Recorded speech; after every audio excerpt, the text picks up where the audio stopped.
2025 को रावण को जलाया जाएगा दशहरा के दिन, जो आज 2 अक्टूबर 2025 दशहरा मनाया जाता है 10वीं को, जो रावण के उपलक्ष्य में।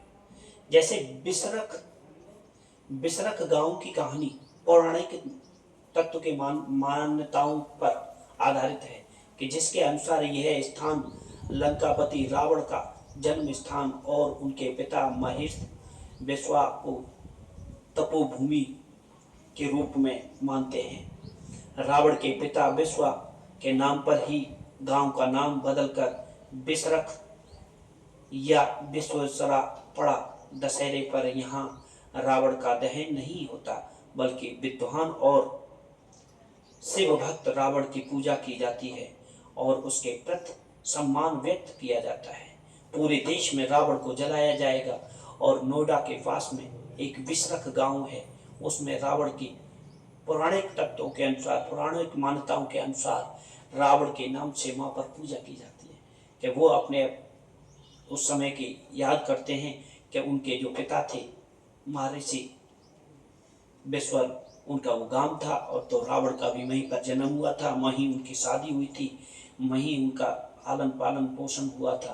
तो वो उत्तर प्रदेश के ग्रेटर नोएडा जिले में और बिसरख गांव में उनका जन्म माना जाता है।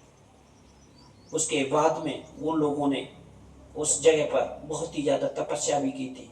उनके एक मुख के अनुसार ही जन्म हुआ था तीनों भाइयों का, जैसे कि विभीषण और लंकेश्वर जो नाम रखा गया उनका, लंकापति रावण थे जो लंकेश, वो भी एक ही मुख के थे, मगर उन्होंने और उनके एक भाई कुंभकर्ण थे, तीनों भाइयों का जन्म इसी तरीका से हुआ था जो आम लोगों का होता है। मगर वो 10 आनंद 10 मुख वाले कैसे बने? उन्होंने उस बिसरख गांव में एक शिवलिंग भगवान की, जो शिवलिंग है भोले बाबा की, उस जगह पर उस तपस्या को उस तरीका से किया। उन्होंने अपने आप को इतना भगवान के लीन कर दिया था, भगवान से वरदान मांगने के लिए अपने 10 बार अपने नार को, शीश को काट करके भगवान के चरणों में रख दिया। बार बार इसी तरीका से करते रहे, भगवान को आखिर में प्रकट होना पड़ा और भगवान ने उनको एक वरदान दिया कि 10 मुख वाले बनेंगे। तो उनके फिर से 10 मुख लग गए थे, तो इसलिए उन्हें 10 आनंद कहा जाता है। 10 मुख वाले तीनों लोकों में वो विराजमान और अपनी शक्तिशाली तपस्या से उन्होंने वरदान पाया था।